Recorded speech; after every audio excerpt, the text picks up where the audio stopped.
கார்த்திக் சாருக்கு ஒரு அட்வான்ஸ் கொடுத்து ஒரு 4000 அடி அந்த ஃபுட்டேஜ் எடுத்து வச்சிருக்காரு. Okay okay. அவர் என்ன சொன்னார், இந்த படத்தை நம்ம கண்டினியூ பண்ண முடியுமா அப்படின்னு என்கிட்ட கேட்டார். தியாகராஜனுக்கு வந்து அங்கே பெரிய கெஸ்ட் ஹவுஸ் இருக்குது, அங்கே போட்டு கொடுத்தாங்க. அதில் நான் குளிச்சுட்டு அங்கேருந்து புறப்பட்டு நேராக மேட்டுப்பாளையம் வந்தேன். மேட்டுப்பாளையம் வந்து ஷூட்டிங் நடந்துகிட்டு இருந்தது. நம்ம மத்தியானம் லஞ்சில் கதை கேட்டுடலாம் அப்படின்னு சொல்லிட்டு லொக்கேஷனில் அவரோட இருந்துட்டு மத்தியானம் லஞ்சில் வந்து அந்த கதையை அவர்கிட்ட சொன்னோடனே அவர் ரொம்ப பிடிச்சிருச்சு அவருக்கு, பிரபு சாருக்கு. அடுத்தது மறுநாளும் வர சொன்னார். ஓகே. மறுநாள் வந்து அவருக்கு இருந்த சந்தேகங்களை கேட்டுட்டு இந்த கிளைமேக்ஸ் எப்படி அமைக்கணும் பாஸ் அப்படின்னாரு. பிரமாதமாக இப்போ சொல்லலாம் சார் அப்படின்னேன். ஓகே சூப்பர் பிரதர், ரொம்ப அருமையாக இருக்குது மேட்ரு, நம்ம இதை பண்ணிடலாம், போய் தியாகிட்ட சொல்லுங்கள், அந்த படத்தை உடனே பண்ணிடலாம், அடுத்த மாதம் சொல்லுங்கன்னு சொன்னார். ஓகே.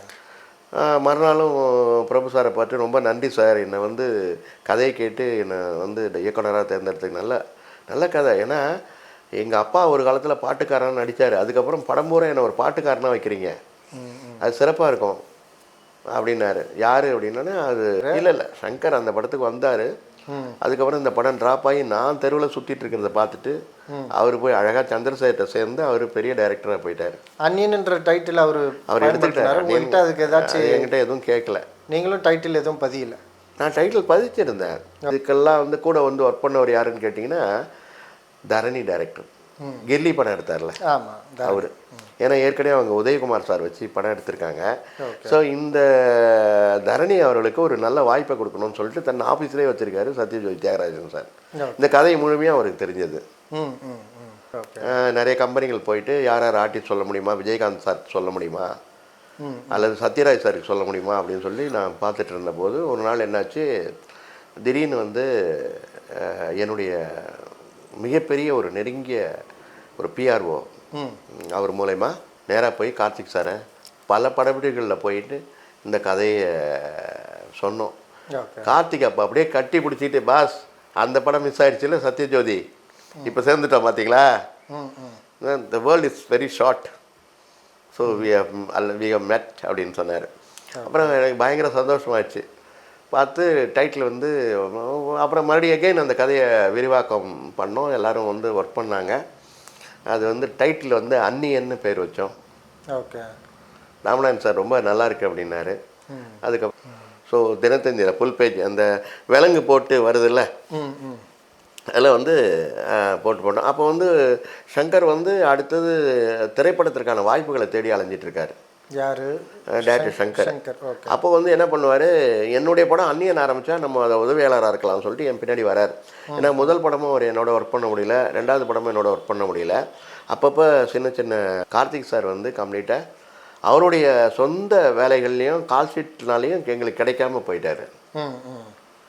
அதுக்காக அவர் ரொம்ப அவரை போய் ஃபாலோ பண்ணி, சார் கமிட் ஆகிடுச்சு, எனக்கு ப்ரொடியூசர் என்னை விட்டு போயிடக்கூடாது, அதுக்காக எனக்கு வந்து கமிட்மெண்ட்டுக்காக ஒரு ஷூட்டிங் பண்ணுங்க அப்படின்னு கேட்டதுக்கு குற்றச்சாட்டை வச்சாங்க. அதனால தான் திரைத்துறையை அவரை ஒதுக்கிடுச்சு அப்படின்ட்டுலாம் சொல்லப்படுது. அவர் ஷூட்டிங்க்கு டைமிங்க்கு வரமாட்டார், இது பண்ணி படுத்துருவார். இந்த கதையை கேளுங்க, என்னுடைய கதையோட கிளைமேக்ஸில் சொல்லிடுறேன். அதுக்கப்புறம் யார் மேலே எந்த விதமான இந்த குற்றச்சாட்டுகள் வருதுங்கிறத நம்ம பார்த்துடலாம். இல்லை சங்கர் அந்த படத்துக்கு வந்தார். அதுக்கப்புறம் இந்த படம் ட்ராப் ஆகி நான் தெருவில் சுற்றிட்டு இருக்கிறத பார்த்துட்டு அவர் போய் அழகாக சந்திரசேகர்கிட்ட சேர்ந்து அவர் பெரிய டைரக்டராக போயிட்டார். அன்னியன்ன்ற டைட்டில் அவர் எடுத்துக்கிட்டார். அதுக்கு ஏதாச்சும் என்கிட்ட எதுவும் கேட்கல. நீங்களும் டைட்டில் எதுவும் பதியல? நான் டைட்டில் பதிச்சிருந்தேன். கிங்குட்ஸ் நேயர்களுக்கு வணக்கம். இன்றைய சிறப்பு நேர்காணலில் நம்மோடு இணைந்திருப்பவர் இயக்குனர் பாரதி மோகன் அவர்கள். வணக்கம் சார். வணக்கம் சார். வணக்கம். எப்படி இருக்கீங்க? சிறப்பான ஒரு புத்தாண்டை நோக்கிய மிகப்பெரிய வெற்றிகளை சினிமா துறையினருக்கு குவிக்க போகும் இந்த ஆண்டுக்கும் கிங்ஸ்வுட் நேயர்களுக்கும் என்னுடைய மனமார்ந்த நன்றி. உங்களுக்கும் என்னுடைய நன்றி. மிக்க நன்றி சார். நடிகர் கார்த்தியில் இவர் நவரச நாயகன் கார்த்திக் அவர் மேலே நிறைய சர்ச்சைகள் நிறைய தொடர்ச்சியாக பேசப்பட்டு வருது. என்னென்னா ஆரம்ப காலத்தில் அவர் நல்லா பீக்கில் இருந்த ஹீரோ, அட்வான்ஸ் வாங்கிடுவார், திருப்பி கொடுக்க மாட்டார். அதுக்கப்புறமா தேதிகள் கொடுத்தாலும் சரிவர நடிச்சு கொடுக்க மாட்டார். அப்படி இப்படின்ட்டு ஒரு சில இதெல்லாம் இருக்குது. அதனால தான் அவர் மார்க்கெட் இழந்தார். இல்லைனா இப்போது ரஜினி கமல் உச்ச நடிகர்களாக இருக்கிற மாதிரி கார்த்திக்கும் இருந்திருப்பார் அப்படின்ட்டுலாம் சொல்லப்படுது. நீங்களே நேரடியாக ஏதோ ஒரு விஷயத்தில் சரத்குமார் இப்போ பண்ணுறாருல அந்த அளவுக்கு அவர் வில்லனாகவும் ஃபாதராகவும் அப்படின்னு நிறைய படங்கள் அவர் பண்ணியிருக்கலாம். அது உங்களுக்கே நேரடி அனுபவம் இருக்கா அவர்கிட்ட ஏதோ ஒரு சின்ன நான் வந்து என்ன சார் அது அவர்கிட்ட முரண்பட்டு போகவில்லை. எப்படின்னா அவர் வந்து தான் என்ன செய்கிறாரு அப்படிங்கிறது அவருக்கே தெரியாத அளவுக்கு அவருடைய சூழல் அவரை உருவாக்கி வைத்திருந்தது என்று சொல்ல வேண்டும். ஏன்னா நான் ஒரு சில படங்கள் ராமநாராயண் சாரோட ஒர்க் பண்ணும்போது அவருடைய படங்களும் ஒர்க் பண்ணியிருக்கேன். பெரும்பாலும் ஷூட்டிங்க்கு போவேன். அந்த படங்கள் அவருடைய படங்கள் பூரா எடிட்டிங்க்கு நான் முக்கியமாக அவருடைய படங்களை எடிட்டிங் பண்ணுவேன். அதனால் அவருக்கும் எனக்கும் நிறைய தொடர்பு இருந்தது. அப்போ வந்து ஒரு 3வது 4வது உதவி இயக்குனராக தான் அவர் அறியப்பட்டேன். அப்போல்லாம் டாப் ஹீரோவாக இருக்கார். அதுக்கப்புறம் வந்து மண்ணுக்கேத்த பொண்ணு அப்படிங்கிற ஒரு படம் வந்து ராமராஜன் டைரக்ட் பண்ணும்போது அவருக்கு இணை இயக்குனராக பணிபுரிஞ்சேன். ஏற்கனவே ராமநாராயண்ட்டு இணை இயக்குனராக பணிஞ்சிருக்கேன். அதுக்கப்புறம் ராமநாராயணுக்கு அப்புறம் அவர்கிட்ட உதவியாளர் இருந்த ராமராஜன் என்னை கூப்பிட்டு வச்சுக்கிட்டாரு. இப்படி நம்முடைய வாழ்க்கை ஆரம்பிச்சது. அப்போ மண்ணுக்கேத்த பொண்ணு முடித்த பிறகு ராமராஜன் வந்து என் மேலே உள்ள அபிமானத்தினால எனக்கு ரயிலுக்கு நேரம் வச்சுட்டு ஒரு திரைப்படத்தை கொடுத்தாரு. அவருடைய 3வது படமே எனக்கு கொடுத்தாரு. மிகப்பெரிய ஏவிஎம்மு அப்புறம் வந்து பெரிய பெரிய கம்பெனிகள்லாம் மோதிட்டு இருக்கிற சமயத்தில் சுமங்கலி ஜுவல்லர்ஸ்ன்னு வந்து ரெங்கநாதன் தெரு உஸ்மான் ரோட்டில் கடை வச்சிட்ருக்கிற ஒரு சின்ன ஜுவல்லரி ஓனருக்கு அந்த கால் ஷீட்டை கொடுத்தாரு. தயாரிப்பாளர், நான் இயக்குனராக கொடுத்தாரு. மிகச்சிறிய அட்வான்ஸ் வாங்கிட்டு அதுக்கு என் மேலே வச்சுருக்கிற அவருடைய நம்பிக்கையும் அவருக்கு என் மேலே உள்ள ஒரு மிகப்பெரிய அன்புனாலேயும் வெளிப்பட்ட விஷயம். அந்த படம் அவரோட முடிச்சுட்டு அதுக்கப்புறம் தொட்டில் சபதம்னு எடிட்டர் மோகன் sir, Jayam Ravi, ஜெயம்ராஜா sir father அந்த படம் இயக்குனேன். அது எனக்கு ஒரு சிறப்பான ஒரு பேரை வாங்கி கொடுத்தது. அதுக்கு என்னுடைய முழு ஒத்துழைப்பும் எனக்கு கொடுத்தவர் நம்ம எடிட்டர் மோகன் சார். அந்த படமும் சிறப்பான வெற்றி. அதுக்கப்புறம் 3வதாக ஒரு படம் பண்ணணும் அப்படின்னு சொல்லி நான் முடிவு பண்ணேன். அப்போ வந்து இந்த படம் மதுரையில் வந்து 200 நாள் தாண்டி ஓடிட்டுருக்கு. எந்த படம்? ரயிலுக்கு நேரமாச்சு. அது ஓடிட்டுருக்கு. அதுக்குள்ளே ஒரு தொட்டில் சபதமும் ஓடி முடிஞ்சிருச்சு. ஒரு தொட்டில் சபதம் ஓடிட்டுருக்கு. ரயிலுக்கு நேரமாச்சும் ஆல்மோஸ்ட்டு சின்ன சின்ன தேட்டர்கள்லாம் ஓடிட்டுருக்கிற மாதிரி நல்ல வெற்றி. என்னுடைய படத்தை வந்து மதுரைக்கு வாங்கினவர் வந்து டிஸ்ட்ரிபியூட்டர் முத்தையான்னு பேர். அவர் வந்து மதுரையிலே மிகப்பெரிய 2000 பேர் உள்ள தேட்டரில் ரயிலுக்கு நேரமாச்சு போட்டு படத்தை ஓட்டிகிட்டு இருக்காரு. ஆசியாவிலே மிகப்பெரிய தேட்டரில் அந்த படம் ஓடுது. ராமராஜனுக்கும் ரொம்ப மகிழ்ச்சியாக இருந்தது. அப்போ அவர் சொன்னார், உங்களுக்கு நான் வந்து சத்யஜோதி தியாகராஜன் சார் அறிமுகப்படுத்துகிறேன், சத்யஜோதியில் நீங்கள் ஒரு படம் பண்ணுங்க அப்படின்னாரு. எவ்வளோ பெரிய பேனர் அது! எம்ஜிஆர் அவர்களை வைத்து எத்தனை படம் எடுத்திருக்காங்க, எத்தனை வெற்றி படம் கொடுத்துருக்காங்க. அப்படிப்பட்ட ஒரு பேனரு மணிரத்னம் சாருக்கு பகலவன் மிகப்பெரிய வெற்றி படம் கொடுத்தவங்க. அதில் பெரிய பாக்கியம்னு சொன்னோடனே அவர் என்னை கூட்டிகிட்டு போய் சத்யஜோதி ஃபிலிம்ஸ் அதனுடைய உரிமையாளர், தயாரிப்பாளர் அவரை எனக்கு அறிமுகப்படுத்தினார். தியாகராஜன் சார் 2-3 தடவை அவர் எப்போதும் நைட் ஈவினிங் ஆனால் பேட்மிண்டன் கிளப்பில் விளையாடுவார். நம்ம ஈவினிங் வந்து நம்ம கிளப்பில் நம்ம கதையை கேட்டுக்கலாம் அப்படின்னு சொல்லிட்டு தொடர்ந்து ஒரு 3 நாள் 4 நாள் வந்து கதையை சொன்னேன். ஒரு கிராமத்தில் ஒரு பாட்டு பாடுற ஒரு விதவை தாயோட மகன், அவனுக்கு ஏற்படுகின்ற அவனுடைய பாதிப்புகள், அவனுடைய காதல் வந்து மிகப்பெரிய மேட்டிமை குடும்பத்திலேருந்து ஒரு பெண்ணை சந்தித்து அதுக்கு ஏற்படுற விளைவுகள், இந்த பாட்டுக்காரன் படுகின்ற பாடுகள், அவனுடைய குடும்பத்தில் இருக்கிற பிரச்சனைகள் சேர்ந்து ஒரு சின்னதாக ஒரு கதையை சொன்னேன். அந்த கதையை அவர் ரொம்ப லைக் பண்ணிட்டார். ஏன்னா உங்கள் படம் கிராமத்து படம் ஆல்ரெடி ஓடி இருக்கு அப்படின்னாரு. ஏன்னா அவர் வந்து கம்ப்ளீட்டாக hifi born with silver spoon. அவர் அந்த காலத்தில் கிட்டத்தட்ட 50 படங்கள் ஏற்படுத்த 50 படங்கள் வந்து தயாரித்த மிகப்பெரிய தயாரிப்பாளர் கோவிந்தராஜ், வீனஸ் கோவிந்தராஜனோட மகன் அவர். அப்படிப்பட்டவர். அது மட்டும் இல்லாமல் ஆரம்பி அவர்கள் அமைச்சர்களோட மருமகன். அதனால் ஒரு சிறப்பான விஷயம் அது.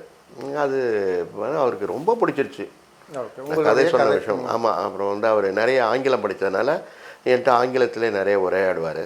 2 பேரும் இது பண்ணோடனே அவர் ஒரு நாள் சொன்னார், இந்த திரைப்படத்தோட எனக்கு அமைப்பு ரொம்ப பிடிச்சிருக்கு அப்படின்னு முத்தையா அண்ணன்ட்ட ஃபோன் பண்ணி, அந்த இயக்குனர் பாரதி மோகனோட கதை எனக்கு ரொம்ப பிடிச்சிருக்கு, அதனால் இவரை வந்து நம்ம அந்த படத்தை தயாரிக்கலாம், நீங்கள் யாரை இதை கதாநாயகனாக போடணும், நீங்கள் இந்த இன்னசென்ட்டு பாட்டுக்காரன் கிராமத்தில் பாடிட்டு இருக்கிறவங்கும் போது பிரபு சார் ரொம்ப நல்லாயிருக்கும், அவருக்கு இந்த கதையை பிடிச்சிருக்கோம் அப்படின்னு. கதையை போய் சொல்லுவீங்களா அப்படின்னு கேட்டார். சொல்கிறோம் அப்படின்னோடனே பிரபு சார் வந்து அங்கே வந்து மேட்டுப்பாளையத்தில் அவர் வந்து படம் நடிச்சிட்ருக்காரு. ஓகே. அதாவது சுந்தரராஜனோட உதவியாளர் அனுமோகன் படம்.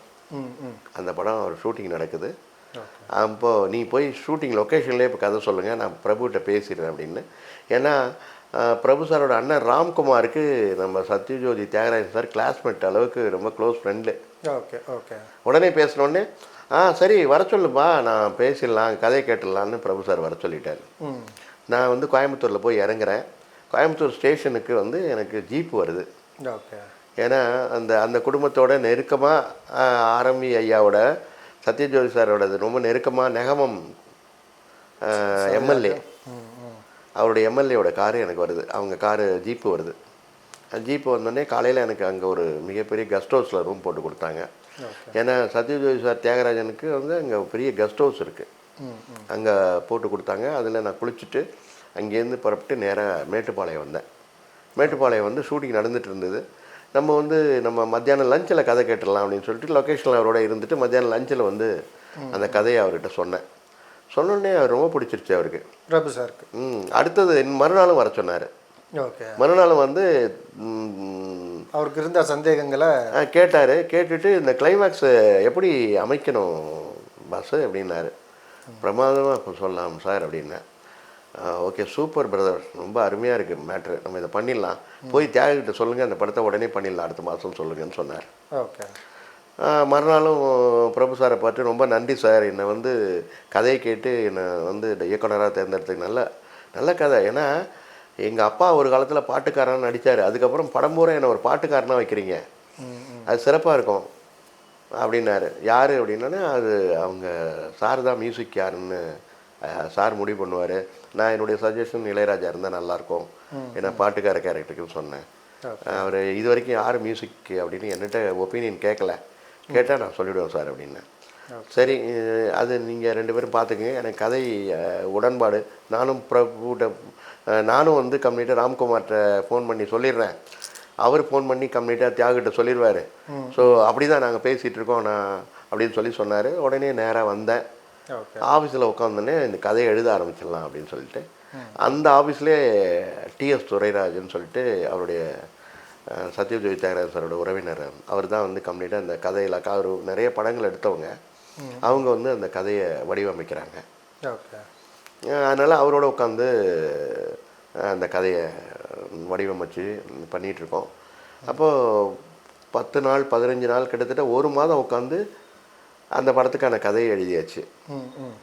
டிஎஸ் துரைராஜ் இருக்கார். அப்போது இந்த கதையை பற்றிய விவாதங்கள் இதுக்கெல்லாம் வந்து கூட வந்து ஒர்க் பண்ணவர் யாருன்னு கேட்டிங்கன்னா தரணி டைரக்டர், கில்லி படம் எடுத்தார்ல அவர். ஏன்னா ஏற்கனவே அவங்க உதயகுமார் சார் வச்சு படம் எடுத்திருக்காங்க. ஸோ இந்த தரணி அவர்களுக்கு ஒரு நல்ல வாய்ப்பை கொடுக்கணும்னு சொல்லிட்டு தன் ஆஃபீஸ்லேயே வச்சுருக்காரு சத்யஜோதி தியாகராஜன் சார். இந்த கதை முழுமையாக அவருக்கு தெரிஞ்சது, அதனால் இருந்தது. இது 1 மாதம் ஆச்சு, 2 மாதம் ஆச்சு, அதுக்கப்புறம் அவர்கிட்டேருந்து எனக்கு அழைப்பே வரல. யார்கிட்ட இருந்து? தியாகராஜன் சார்ட்ட. ஏன்னா 2 படம் முடிஞ்சிச்சு, அடுத்த படம் நான் ஆரம்பிக்கணும்ல, அதுக்காக நான் வேறு யார்ட்டையும் சொல்லலை. பிரபு சார் எப்பப்போ நான் பிரபு சார் செட்டில் போய் பார்ப்பேன், அந்த படம் நம்ம பண்ணிடலானே சொன்னார். அதுக்கப்புறம் ஒரு நாள் வந்து தியாக சாரை போய் நேராக பார்த்தோன்னே இம்மீடியட்டாக அர்ஜுன் கால் ஷீட் கிடச்சிருச்சு. ஓகே. 1 மாதத்தில் பண்ணி முடிக்கிறேன்னு சொல்லிட்டு எங்கள் ஆரம்ப காலத்தில் இந்த இதே கடையிலேருந்து எங்கள் கம்பெனிக்கு பண்ணவர் ஜெகநாதன் சார். சார் 2 பேர் காம்பினேஷன் ஒத்து போச்சு. அதனால் ஒரு 3 மாதம் வெயிட் பண்ணி நம்ம அடுத்த படத்தை பண்ணலாமா அப்படின்னு கேட்டேன். இல்லை பிரபு சார் வெயிட் பண்ணுவாரா அப்படின்னு தெரியலையே அப்படின்னேன். நான் பிரபு சார்கிட்ட ராம்குமார் மூலம் பேசிக்கிறேன் அப்படின்னு சொல்லிட்டு போயிட்டேன். Okay sir. அதுக்கப்புறம் நான் மறந்துட்டு அதுக்கப்புறம் நான் வேறு ஒரு படப்பிடிப்புகளை ஆரம்பிக்கலாம் அப்படின்ட்டு நிறைய பேருக்கு கதை சொல்லிக்கிட்டு அந்த வேலைகளை நான் பார்த்துட்ருக்கேன். நிறைய கம்பெனிகள் போயிட்டு யார் ஆர்டிஸ்ட் சொல்ல முடியுமா, விஜயகாந்த் சார் சொல்ல முடியுமா, அல்லது சத்யராஜ் சாருக்கு சொல்ல முடியுமா அப்படின்னு சொல்லி நான் பார்த்துட்டு இருந்தபோது ஒரு நாள் என்னாச்சு, திடீர்னு வந்து என்னுடைய மிகப்பெரிய ஒரு நெருங்கிய ஒரு பிஆர்ஓ அவர் மூலயமா, சுரான்னு ஒரு பிஆர்ஓ மூலயமா ஒரு தொடர்பு எனக்கு கிடச்சிது. ஓகே. அவர் வந்து நம்ம ஊர்க்காரராக போயிட்டார். ஆல்ரெடி வந்து கார்த்திக் சாருக்கு ஒரு அட்வான்ஸ் கொடுத்து ஒரு 4000 அடி அந்த ஃபுட்டேஜ் எடுத்து வச்சுருக்காரு. Okay okay. அவர் என்ன சொன்னார், இந்த படத்தை நம்ம கண்டினியூ பண்ண முடியுமா அப்படின்னு என்கிட்ட கேட்டார். ஓகே. ஒரு ஆல்ரெடி ட்ராப் ஆன ஒரு படம், ட்ராப் ஆன ஒரு படம், திரைப்படம், ஒரு ட்ராப் ஆன வேற திரைப்படம், ஒரு இயக்குனர் பண்ணிட்டு இருந்தாரு. அதை உங்களுக்கு ட்ராப் ஆன படம். ஒரு மிகப்பெரிய ஒரு ஒரு கிராமத்து தலைவர் அவர் வந்து இந்த திரைப்படத்தை பண்ணணும் அப்படின்னு சொல்லிட்டு கேட்டார். அவர் கேட்ட உடனே நான் உடனே சரின்னு சொல்லிட்டு அப்புறம் அவரும் நானும் ரொம்ப கூட இருந்து அந்த கதையை இது பண்ணி அதுக்கான விஷயங்களெல்லாம் பண்ணிக்கிண்ணி அதை நம்ம எப்படியும் பண்ணிவிடுவோம்னு சொல்லிட்டு முடிவு பண்ணி அதுக்கான ஆரம்ப வேலைகள் பண்ணோம். இது ராமநாராயண் சார் இதை பற்றி கேள்விப்பட்டார். கார்த்திகை வச்சு ஒரு படம் பாரதி மோகன் வச்சு பண்ணலான் இருந்தேன் அது அப்படின்னு சொல்லிட்டு என்னை கூப்பிட்டு கேட்டார் ராமநாராயணன் சார். நான் ராமநாராயணன் சொல்லிட்டேன், நம்ம ஊர் ஒரு மிகப்பெரிய ஒரு விஐபி, அவர் இந்த படத்தை அவரையும் நம்ம சேர்த்துட்டு பண்ணலாம், வர சொல்லுங்க அப்படின்னு சொல்லிட்டு அவர் கூப்பிட்டாரு. அவர் கூடவே அம்சலிங்கம், தட்சிணாமூர்த்தின்னு 2 பேர் படம் எடுக்கிறதுக்கு வந்திருந்தாங்க. இந்த 3 பேரையும் ஒருங்கிணைச்சு நீங்கள் உங்கள் பேரில் படம் ஆரம்பிங்க, தேனாண்டால் ஃபிலிம்ஸ் வழங்கும்னு இருக்கட்டும், பட் தயாரிப்பாளர் உங்கள் பேர் வரட்டும், அதுக்கப்புறம் இந்த படத்தோட தயாரிப்பெல்லாம் நான் துரையும் கர்மாஜி கன்சாமினை வச்சு நான் பண்ண சொல்கிறேன் அப்படின்னு சொல்லிட்டு சொன்னார். சரி கால் செட்டு நீங்கள் வாங்கிடுவீங்களா அப்படின்னு கேட்டார். நான் வாங்கிடுவேன் அப்படின்னு சொல்லி தான் எனக்கு அப்போ குருதனபால்னு ஒரு நண்பர், ரொம்ப பழக்கம். அவர் எப்படியும் என்னோட ஒரு திரைப்படம் பண்ணணும்னு சொல்லிட்டு 2 பேரும் ஒன்றா பயணித்தோம். அப்போ சொன்னார், பாஸ் நான் ஆல்ரெடி வந்து கார்த்திகோட ஒரு படம் பண்ணியிருக்கேன், அதனால் அவரோட வாங்கிறது ஒன்றும் பெரிய பிரச்சனை இல்லை, நம்ம வாங்கிடலாம் அப்படின்னு சொல்லிட்டு நாங்கள் நேராக போய் கார்த்திக் சாரை பல படப்பிடிகளில் போயிட்டு இந்த கதையை சொன்னோம். கார்த்திக் அப்போ அப்படியே கட்டி பிடிச்சிட்டு, பாஸ் அந்த படம் மிஸ் ஆகிடுச்சுல சத்யஜோதி, இப்போ சேர்ந்துட்டோம் பார்த்தீங்களா, the world is very short, so we have met அப்படின்னு சொன்னார். அப்புறம் எனக்கு பயங்கர சந்தோஷமாகிடுச்சு. பார்த்து டைட்டில் வந்து அப்புறம் மறுபடியும் எகைன் அந்த கதையை விரிவாக்கம் பண்ணோம், எல்லோரும் வந்து ஒர்க் பண்ணாங்க. அது வந்து டைட்டில் வந்து அன்னியன்னு பேர் வச்சோம். ஓகே. ராமநாதன் சார் ரொம்ப நல்லா இருக்கு அப்படின்னாரு. அதுக்கப்புறம் இசை யாருன்னு கேட்டால் இளையராஜா சார் மியூஸ் பண்ணியாச்சு. ஏற்கனவே கொடுத்த ஒரு பணத்தை காட்டிலும் மிக அதிகமான ஒரு தொகை மறுபடியும் திரும்பி கார்த்திக் சாருக்கு வழங்கப்பட்டது. ஓகே. அதனால் ஒரு நல்ல டீமாக செட் ஆச்சு. ராமநாராயணன் சாரோட பேனரு, அம்சலிங்கம், அதுக்கப்புறம் தட்சிணாமூர்த்தி, என்னுடைய தயாரிப்பாளர், இவங்கெல்லாம் சேர்ந்து அவங்க கொஞ்சம் பணம் போட்டிருக்கிறதுனால இனிமேல் போட வேணாம்னு சொல்லிட்டு இணை தயாரிப்பாளர்னு சொல்லிட்டு ஒரு ஸ்டேட்டஸ் கொடுத்து அவங்களுக்கு ஒரு பங்குதாரராக எடுத்துருக்க வேண்டியது. ஸோ என்னுடைய direction, written and direction by Bharathi மோகன், எ வயலண்ட் லவ் ஸ்டோரி அப்படின்னு சொன்னோடனே ஃபோட்டோ ஷூட் எடுத்துகிட்டு பண்ணணும். நான் ராம்கியை வச்சு தொட்டில் சவத்துக்கே ஃபோட்டோ ஷூட் எடுத்தேன் ஸ்டோரில் அப்படின்னு சொன்னோடனே, பாஸ் ஃபோட்டோ ஷூட் எடுக்கணும், நீங்கள் புறப்பட்டு நேராக வாங்க, ஊட்டிக்கு வாங்க அப்படின்னாரு. ஊட்டிக்கு போனோம். அவருடைய காஸ்டியூம்ஸ்லாம் வச்சு, காஸ்டியூமில் ஒரு ஜீன்ஸ் பேண்ட்டு, ஒரு கலர்ஃபுல் கிரே கலர் டிஷர்ட்ஸு, கழுத்தில் ஒரு செயின், கையில் ஒரு செயின் எல்லாம் எடுத்துகிட்டு போயிட்டோம். ஹேண்ட் கப்பும் எடுத்துகிட்டு போயிட்டோம், ஏன்னா படத்தோட வடிவமைப்புக்காக எடுத்துகிட்டு போயிட்டோம். அங்கே போனோடனே அங்கே லவ்டேலில் ஷூட்டிங் நடந்துகிட்ருக்கு. யார், அமீர்ஜான் சார் படம், கவிதாலயா பிக்சர்ஸ். அதில் ஒரு பாடல் காட்சி நடந்துகிட்ருக்கு. அப்போ போய் சொன்னார், லஞ்சில் பாடல் காட்சி முடிஞ்சோன்னே லஞ்சில் போயிடலாம் பாஸ் அப்படின்னாரு. என்ன அமைப்புனாரு, நீங்கள் ரயில்வே ட்ராக்கில் ஓடி வரீங்க, கையில் விலங்கோட ஓடி வரீங்க, பின்னாடி போலீஸ் துரத்துது, போர்கனில் வச்சு அதை ஒரு ஸ்டில்லாக எடுத்து ஃபுல் பேஜ் அதே போட்டுடலாம் அப்படின்னேன். சரி, நான் அதுமாரி அவர் மத்தியானம் லஞ்சில் எங்களுக்கு லஞ்செல்லாம் வர வச்சு கொடுத்தாரு. நான், குருதனபால், ஸ்டில் ஃபோட்டோகிராஃபர் 3 பேர் போனோம். இது பண்ணோம். அது நான் பண்ணி கொடுத்தாரு. அது ஃபோட்டோகிராஃபர் ஸ்டில்ஸ் ரவி சார்னு நினைக்கிறேன், இப்போ ஞாபகம் வருது. போனோம். அங்கே போயிட்டு ரயில்வே ட்ராக்கில் அவர் வர்ற மாதிரி ஜீன்ஸ் பேண்ட் போட்டு, கிரே கலர் பனியன் போட்டு அப்படி போட்டு வந்து இது பண்ணோம். டைட்டில் நல்லாயிருக்கு பாஸ் அப்படின்னாரு. சரின்னு முடிச்சுன்னா வந்தோம். இங்கே வந்துட்டு ராமநாதன் சார்கிட்ட ஃபோன் பண்ணி பேசிவிட்டு அதுக்கப்புறம் நிறைய பெரிய ஒரு லெவலில் அது பூஜை போடலான்னு சொல்லிட்டு இளையராஜாவுக்கு போய் ஒரு பெரிய அட்வான்ஸை கொடுத்தோம். ஒரு 3 லட்ச ரூபா அவருக்கு ஒரு அட்வான்ஸை கொடுத்தோன்னே, பாஸ் ஒரு மாதம் அந்த படம் முடிச்சுட்டு, கவிதாலயை முடிச்சுட்டு நம்ம ஸ்டார்ட் பண்ணிடலாம் பாஸ் அப்படின்னு சொல்லி, அமீர்ஜான் சார் படம் அது முடிச்சுட்டு நம்ம ஸ்டார்ட் பண்ணலாம், கவிதாலயை முடிச்சுட்டு ஸ்டார்ட் பண்ணலாம், அதுக்கு இன்னும் 15 நாள் கால் ஷீட்டு, 2 சாங் இருக்குது, முடிச்சுட்டு வந்துடுறேன் அப்படின்னாரு.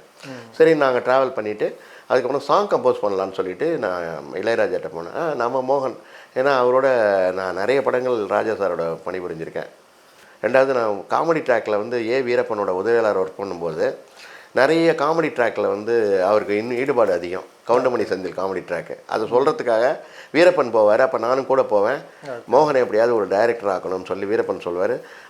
பாரதி மோகன் என்றைக்கு வந்தாலும் ஒரு நாளைக்கு நம்ம மியூசிக் போட்டு கொடுத்துருவோம் அப்படின்னு ப்ராமிஸ் பண்ணியிருந்தார். அந்த வகையில் ஒரு குடும்ப நண்பராக தான் இளையராஜா சார் இருந்தார். அதனால் ஏன்னா வீரப்பனோட உதவியாளருங்கிற முறையில் எனக்கு ரொம்ப நெருக்கமாக இருந்தார். போனோடனே ஓகே அப்படின்னு சொல்லிட்டு, அதாவது நாங்கள் எடுத்தோடனே ஒரு நல்ல ஒரு தொகையை கொடுத்தோன்னே அவர் மேற்கொண்டு எதுவும் பேசலை. சம்பளம்லாம் அப்புறம் பேசிக்கலான்ட்டார். ஏன்னா ராமநாராயண் சார் ப்ரொடியூசரு, நான் சம்பளம் பேச மாட்டேன் அப்படின்னு சொல்லிட்டாரு. அதுக்கப்புறம் நேராக வந்து அவரை மீட் பண்ணி முடிச்சுட்டு ஒரு 4-5 நாளைக்கு அப்புறம் இளையராஜா சார்ட்டேருந்து ஃபோன் வருது. அவரோட உதவியாளர் ஃபோன் பண்ணுறாரு. உங்களை ஞாயிற்றுக்கிழமை புறப்பட்டு பெங்களூர் வர சொன்னார் இயக்குனரை, முடிஞ்சால் தயாரிப்பாளர்கள் கூட வரட்டும் அப்படின்னு சொன்னார். உடனே இம்மீடியட்டாக நான் அடி பிடிச்சிக்கிட்டு உடனே இம்மீடியட்டாக டிக்கெட் புக் பண்ணிவிட்டு அங்கே போய் இறங்குறோம். அங்கே நாங்களே இங்கே வந்து ஒரு மெஜஸ்டிக் சர்க்கிளில் ஒரு சின்ன ரூமை போட்டு காலையில் குளிச்சுட்டு அவர் ஒரு பெரிய வெஸ்டர்ன்னு சொல்லிட்டு ஒரு பெரிய ஸ்டார் ஹோட்டலில் தங்கியிருக்காரு ராஜா சார். போகிறோம், உள்ளார போகிறோம். சிச்சுவேஷன் கேட்டார். ஒரு 3 சிச்சுவேஷன் சொன்னால் 3 சிச்சுவேஷன் சொல்லிட்டோம். பிறகு சரி நீங்கள் போய் அப்படி வெளியில் உட்காரு அப்படின்னு சொன்னார். ஒரு 3 ஹவர்ஸ் உட்காந்து டீ குடிச்சிட்டு இருக்கோம். ஒரு 3-4 ஹவர்ஸ்க்கு அப்புறம் உள்ளார கூப்பிட்டாரு. சிச்சுவேஷன் கேட்டார். சொன்னேன். மாரி கையில் விலங்கோட போலீஸை தேடி ஓடி வரவன் காதலையும் தோல்வி விட்டதுனால ட்ராக்கில் சாவலான்னு விழுந்து கிடக்கிறான். கதாநாயகி காப்பாற்றுற மாதிரி ஒரு கதாநாயகி அவனை தள்ளி விட்டு அவனை கணத்தில் அறிஞ்ச வரைக்கும் டூயட் ஆரம்பிக்குதுன்னு சொன்னேன். அதுக்கு சாங் ஒன்று போட்டு கொடுத்தாரு. அதுக்கப்புறம் மறுபடியும் இன்னும் 2 சாங் வந்து பண்ணி கொடுத்தாரு. அது ரொம்ப சிறப்பாக இருக்குது, நீங்கள் போயிட்டு வாங்க அப்படின்னாரு. நாங்கள் இங்கே வந்துட்டு அதுக்கப்புறம் பூஜை ஏற்பாடுகள்லாம் ஏற்பாடு பண்ண ஆரம்பித்தோம். ஸோ தினத்தந்தியில் ஃபுல் பேஜ் அந்த விலங்கு போட்டு வருதுல்ல, அதில் வந்து போட்டோம். அப்போ வந்து சங்கர் வந்து அடுத்தது திரைப்படத்திற்கான வாய்ப்புகளை தேடி அலைஞ்சிட்ருக்காரு. யார்? டேரக்டர் சங்கர். அப்போ வந்து என்ன பண்ணுவார், என்னுடைய படம் அந்நியன் ஆரம்பித்தா நம்ம அதை உதவியாளராக இருக்கலாம்னு சொல்லிட்டு என் பின்னாடி வரார். ஏன்னா முதல் படமும் அவர் என்னோட ஒர்க் பண்ண முடியல, 2வது படமும் என்னோட ஒர்க் பண்ண முடியல. அப்பப்போ சின்ன சின்ன ஒர்க்கு பண்ணிகிட்ருக்காரு உதவி என்ற ஒரு டைட்டில் நீங்கள் தான் ஃபஸ்ட்டு. நான் தான் பம்பா. அப்போ அவர் என் கூட தான் இருக்கார். ஓகே. அதில் கார்த்திக் இந்த பூஜையிலையும் கூட இருக்கார். அப்பப்போ வந்து டிஸ்கஷனுக்கு என்னைக்காவது வருவார். சங்கர் சார் இருக்கார்ல, அவர் வந்து அந்நியனில் கதாநாயகனா நீங்கள் கார்த்திக் அவர்கள்? கார்த்திக் சார் தான் கதாநாயகன். அந்நியன் டைட்டில் வந்து நான் பார்த்து தான் அதை வச்சேன். ஓகே. ஒரு 2-3 ஆங்கில படத்தோட தழுவுகளில் பேஸ் எடுத்துக்கிட்டு அதை நான் பண்ணேன். ஓகே. ஆல்ஃபர்ட் காமியோட டைட்டில் அது அந்நியன்கிறது. ஆல்ஃபர்ட் காமியோங்கிறது பிரெஞ்சு நாவலாசிரியர். ஓகே. அவரோட அது இன்ஸ்பயர் பண்ணி அந்த அந்நியன்கிற title Albert Camus. Okay. Okay. அவர் பிரெஞ்சு ஆதரவர். அவர் எல்லாமே ஸ்மூத்தாக தானே போயிட்டு இருக்கிற மாதிரி. எந்த இடத்துல உங்களுக்கு சிக்கல் ஆரம்பிக்கும்? பூஜை கிராண்டாக போச்சு. பாரதி ராஜா சார், பாலச்சந்திரன் சார்லாம் வந்தாங்க. ஓகே. இளையராஜா சார் குத்து விளக்கு ஏற்றி ரொம்ப கிராண்டாக பண்ணோம் பூஜை பிரசாத் ஸ்டுடியோவில். அதுக்கப்புறம் வந்து 1 மாதம் போச்சு. 2வது மாதம் போனோடனே அதுக்கப்புறம் கார்த்திக் சார் வந்து கம்ப்ளீட்டாக அவருடைய சொந்த வேலைகள்லேயும் கால் ஷீட்னாலேயும் எங்களுக்கு கிடைக்காம போயிட்டார். அதுக்காக அவர் ரொம்ப அவரை போய் ஃபாலோ பண்ணி, சார் கமிட் ஆகிடுச்சு, எனக்கு ப்ரொடியூசர் என்னை விட்டு போயிடக்கூடாது, அதுக்காக எனக்கு வந்து கமிட்மெண்ட்டுக்காக ஒரு ஷூட்டிங் பண்ணுங்க அப்படின்னு கேட்டதுக்கு சரி நான் பண்ணித்தரேன்னு சொல்லிட்டு அப்புறம் இங்கே வந்து முருகாலய ஸ்டுடியோவில் ஜனகராஜ் அவர் காம்பினேஷனில். ஏன்னா படத்தின்படி அவர் பிக் பாக்கெட்டு, பகலில் சும்மா சும்மா சில்லறை திருட்டுகளை இது பண்ணுற மாதிரி இருப்பார். இல்லை, இந்த குற்றச்சாட்டு நீங்கள் வந்து ஒரு வேளை அவரை படுத்திடக்கூடாதுன்னு கவனமாக பேசலாம். ஆனால் நிறைய பேர் இந்த குற்றச்சாட்டை வச்சாங்க. அதனால தான் திரைத்துறையை அவரை ஒதுக்கிடுச்சு அப்படின்ட்டுலாம் சொல்லப்படுது. அவர் ஷூட்டிங்க்கு டைமிங்க்கு வரமாட்டார், இது பண்ணி படுத்துருவார்.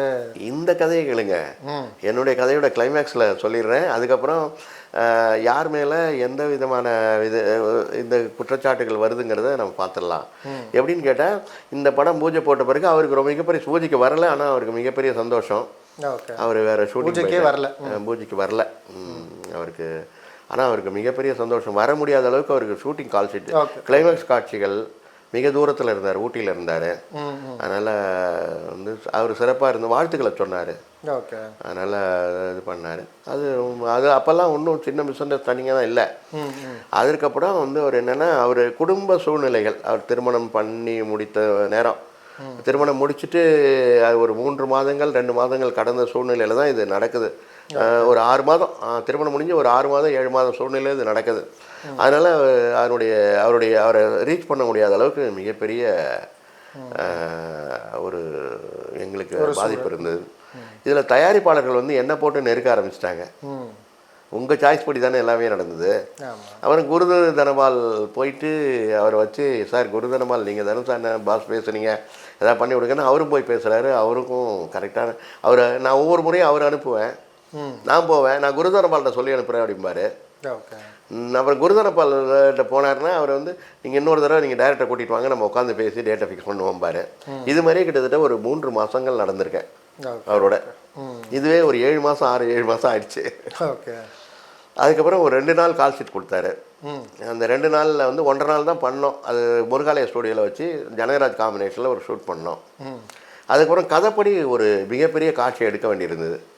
ஏன்னா இவர் ஒரு பிக் பேக்கெட்டு, இவர் ஒரு மிகப்பெரிய ஒரு கொள்ளையிலேருந்து தப்பிச்சு வராரு. வந்து அந்த ரேஸ் கார் இருக்குல்ல, அந்த பழுதடைந்த ஒரு ரேஸ் காரு அது ஸ்டார்ட் ஆகுதுன்ற இதில் இவர் ஸ்டார்ட் பண்ணி அந்த ரேஸ் காரை எடுத்துகிட்டு ரேஸ் கோர்ஸ்க்கு வந்துடுறாரு. அப்போ வந்து எப்படின்னா இருங்காட்டுக்கோட்டைன்னு சொல்லிட்டு ஸ்ரீபெரும்புதூர் தாண்ட இடத்துல ரேஸ் நடக்கும். அந்த ரேஸ் கோர்ஸில் வந்து ஒரிஜினலாக ரேஸ் நடந்துட்டுருக்கு. இவர் அது உள்ளார வந்துடுறாரு. உள்ளார வந்துட்டு இப்போ ரேஸ் ஓடும் போது இவருடைய காரும் ஓடுது. போலீஸ் திறந்துட்டு வந்தது இந்த காரை ஐடென்டிஃபை பண்ணிட்டு இதுவும் அவங்களும் திறத்துறாங்க. ஸோ ஒரிஜினல் ரேஸும் நடந்துட்டுருக்கு, இவரும் ஒரு காரில் தப்பிக்கிறாரு. அதுக்கப்புறம் போலீஸ் வேனும் போலீஸ் ஜீப்பும் வருது. இப்படி ஒரு காட்சி படம் பண்ணணும்னு சொன்னேன். அவர் என்ன சொன்னார், அது ரொம்ப ரிஸ்க் பாஸ், அதனால் நீங்கள் வந்து டூப் வச்சு எடுத்துருங்க, நான் இங்கே வந்தோடனே நம்ம சோழாவரத்தில் வச்சு நான் ஓட்டுறதை எல்லாத்தையுமே எடுத்துடலாம். அப்படி அது வந்து ஆர்ட் டைரக்டர் சொல்லி கொடுத்த ஐடியா எப்படி பண்ணிடலான்னாரு. ஸோ அதுவும் வந்து அவர் ஊட்டியில் இருக்கும்போது தான் நாங்கள் இதை பண்ணோம். ஸோ முதலாக வந்து இருங்காட்டுக்கோட்டையில் ரேஸ் கோர்ஸ் மைதானத்தில் 8 கேமரா வச்சு படம் முடித்தேன். மிகப்பெரிய காட்சி அது. ஆமாம், மிகப்பெரிய 8 காட்சி. ஏன்னா முதல்ல வந்து கம்ப்ளீட்டாக வந்து ரேஸ் ஆரம்பித்து போகிறது, ஒவ்வொரு பாயிண்ட்லேயும் அவங்க போகிறது. அதுக்கப்புறம் அதுக்குள்ளே கார்த்திக் சாரோட ஒரு கார் உள்ளார வர்றது, அதை தொடர்ந்துட்டு ஜீப் வர்றது. இது ஒவ்வொரு பாயிண்ட்லேயும், ஏன்னா ஒரே இடத்துல வைக்க முடியாது, ஏன்னா பெரிய லாங் த்ரோ. அது கிட்டத்தட்ட ஒரு 10-20 கிலோமீட்டர் 10 கிலோமீட்டர் நீளமுள்ள கார் பாதை, அது வாகன பாதை. அதில் எல்லா காரும் ஒவ்வொரு ரோவில் தான் வரும். அதில் இவருக்கு ஒரு ரோ எடுத்துக்கிட்டு இவர் வந்து ஓவர்டேக் பண்ணிட்டு வராருங்கிற மாதிரி காட்சி. ஸோ 8 கேமரா வச்சு அன்னைக்கு அவுடோர் யூனிட்டில் இருக்கிறவங்க அத்தனை பேரும் ஆளுக்கு ஒரு கேமரா 2-3 கேமரா புக் பண்ணி 8 கேமரா வச்சு 8 கேமராமேன் வச்சு அசிஸ்டன்ட் வச்சு ஷூட் பண்ணோம். குரு தனபால் தான் அந்த எல்லா கேமராவையும் ஒருங்கிணைச்சார். ஷூட் பண்ணிட்டு அந்த ரஷஸையும் எடுத்து இவர் இதுவும் எடுத்து அவருக்கே போட்டு காமிச்சோம். அந்த காட்சிகள் ரொம்ப சிறப்பாக வந்ததுன்னு பாராட்டினார். அதுக்கப்புறம் திரும்பவும் நாங்கள் போய் பார்த்து அது அவருடைய கால் ஷீட்டு கிடைக்கல. ஆமாம், நானும் போய் பார்த்து முயற்சி பண்ணி, ஏன்னா அவருடைய சூழ்நிலை அப்படி இருந்தது. நான் வந்து இந்த காரணங்களினால் நீங்கள் குற்றஞ்சாட்டுற மாதிரி நான் குற்றத்தை வைக்க மாட்டேன். அவர் தனக்கு என்ன நேருகின்றது, தன்னால் முடியுமா முடியாதாங்கிறத அறியாத அளவுக்கு அவர் ஒரு சூழ்நிலையில் சிக்கியிருந்தார். ஸோ அதற்கான கால் ஷீட் நமக்கு பண்ணி கொண்டு இருந்த படத்தெல்லாம் முடிச்சுட்டாரு. புதிய படங்களில் நிறைய படங்களில் இது மாதிரி என்னை மாதிரி சிக்கலாக மாட்டினவங்க ஏராளமாக உள்ளார மாட்டில. ஏகப்பட்ட தயாரிப்பாளர்களோட எப்படி சொல்கிறது, முதலீடு வந்து கம்ப்ளீட்டாக நஷ்டமாக இருக்குல்ல. இப்போ பல பேருடைய அதிருப்தியை சம்பாரிச்சிருக்காரு அப்படின்னு தானே நம்ம பார்க்கணும். அது இருக்கலாம், ஏன்னா அது வந்து சில பேருக்கு வந்து அவருக்கு பாதிப்புகள் ஏற்பட்டிருக்கலாம்.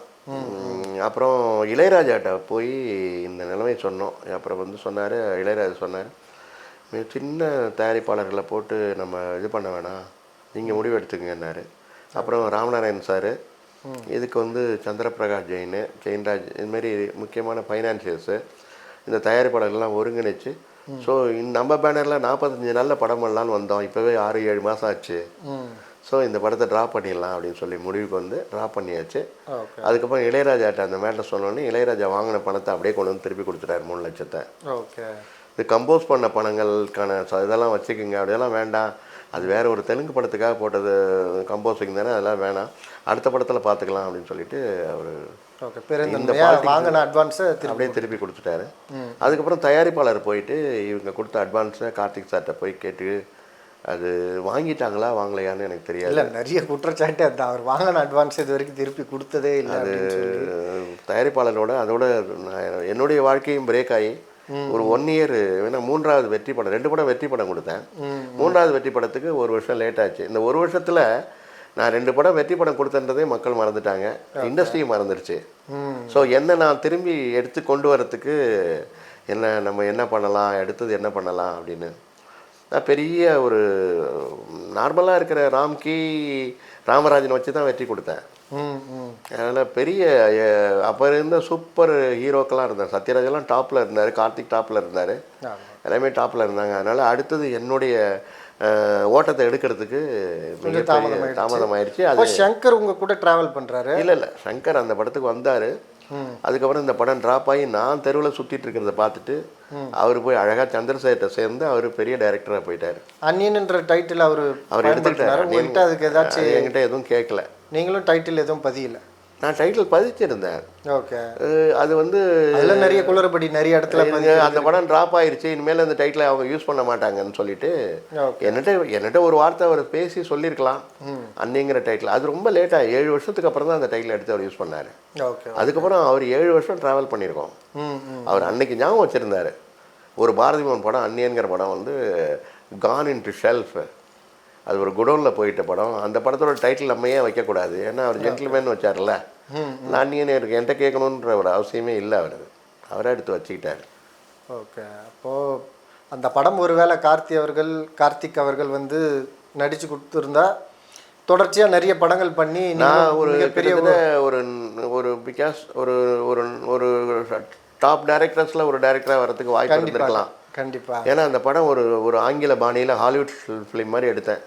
வயலண்ட் லவ் ஸ்டோரின்னு சொல்லிட்டு நல்ல ஒரு சிறப்பான ஒரு திரைக்கதையோடு எடுத்தோம். நிறைய படங்களோட அடாப்ஷன்ஸில் அது நம்ம இவரு கூட தேர்வு, அதாவது கண்மணி சுப்புக்கு வசனம் எழுதினார். ரொம்ப சிறப்பாக எழுதியிருந்தார். முக்கிய கதாபாத்திர தேர்வு தவறாக போயிடுச்சுன்னு பல நாள் வருத்தப்பட்டிருக்கேன். ஏன்னா கதாநாயகி தேர்வுலேயும் அவர் வந்து நிறைய கதாநாயகிகளை கொண்டு போய் காமிச்சா கூட அது எல்லாத்தையுமே ஓகே பண்ணல. ஏன்னா அவருடைய டேட்ஸுக்கு மேட்ச் ஆகுமான்னு அவருக்கு டவுட் ஆயிடுச்சு. இது என் வாழ்க்கையில் ஏற்பட்ட மிகப்பெரிய பாதிப்பு தான். என்னுடைய மிகப்பெரிய அதாவது சரிவுக்கு அது ஒரு காரணம்னு நினைக்கிறேன். கண்டிப்பாக. அதாவது ப்ரொடியூசர் கிடைக்கிறது தான் ரொம்ப கஷ்டம். ஹீரோவும் கால் ஷீட்டு ஓகே சொல்கிறது கஷ்டம். உங்களுக்கு ப்ரொடியூசர் ரொம்ப எப்படி சொல்கிறது சப்போர்ட்டிவாக இருந்துமே ஒரு நடிகரால் வாய்ப்பு இழந்ததுன்றது அது வரைக்கும். அதுக்கப்புறம் ஒரு 15 வருஷத்துக்கு 10 வருஷத்துக்கு எனக்கு நல்ல ப்ரொடியூசரே கிடைக்கல. என்னோடய கேரியரும் ரொம்ப சிறப்பாக இல்லை. ஓகே. அதனால் தொலைக்காட்சியில் போய் சேர்ந்து என்னுடைய வாழ்க்கையை வெற்றி படம் கொடுத்தோம். தொலைக்காட்சியில் சேர்ந்து என்னுடைய வாழ்க்கையை அமைச்சிக்கிற சூழ்நிலையில் தள்ளப்பட்டேன் குடும்பத்தை நடத்துறதுக்கு. மிகப்பெரிய ஒரு நடிகரை வச்சு, அதாவது கிட்டத்தட்ட 1 வருஷம் ஓடி இருக்கு உங்கள் படம் ரயிலுக்கு நேரமாச்சு. அதுக்கு அடுத்து தொடர்ச்சியாக நிறைய படங்கள் வெற்றி படங்கள் பண்ணியிருக்கணும். ஆனால் ஒரு நிறைய காரணங்களுக்காக தான் குறிப்பிட்ட மாதிரி நீங்கள் அது பெருசாக விளக்கமாக சொல்லியிருக்கீங்க. அதனால் ஒரு சறுக்கல் மறுபடியும் படம்லாம் இயக்க தொடங்கியிருக்கீங்க. உங்களுக்கு நிறைய வாய்ப்புகள். இப்போ சக்தி திருமகனில் அற்புதமாக நடிச்சிருந்தீங்க. அது மாதிரி தொடர்ச்சியாக நடிக்கிற வாய்ப்புகள் அதிகமாக கிடச்சி நீங்கள் சிறந்த நடிகராக வந்து உலகத்துக்கு இயக்குநர்களை கேட்டுக்கிறேன். நான் இயக்குனராக வந்து மிகப்பெரிய ஒரு பரிணாமம் கிடைக்கிறதுக்கான ஒரு வாய்ப்புகள் வந்து அது எனக்கு நெருங்கி வந்து போயிடுச்சு. அதனால் நடிகராக புது இயக்குநர்கள் எனக்கு ஒரு வாய்ப்பு கொடுத்தா என்னுடைய மிகப்பெரிய கண்டிப்பாக உங்களுடைய நடிப்பு ரொம்ப அருமையாகவே இருந்தது. நிறைய வாய்ப்புகள் கிடைக்கும் சார். மிக்க நன்றி. நன்றி சார். Thank you sir. தேங்க்யூ.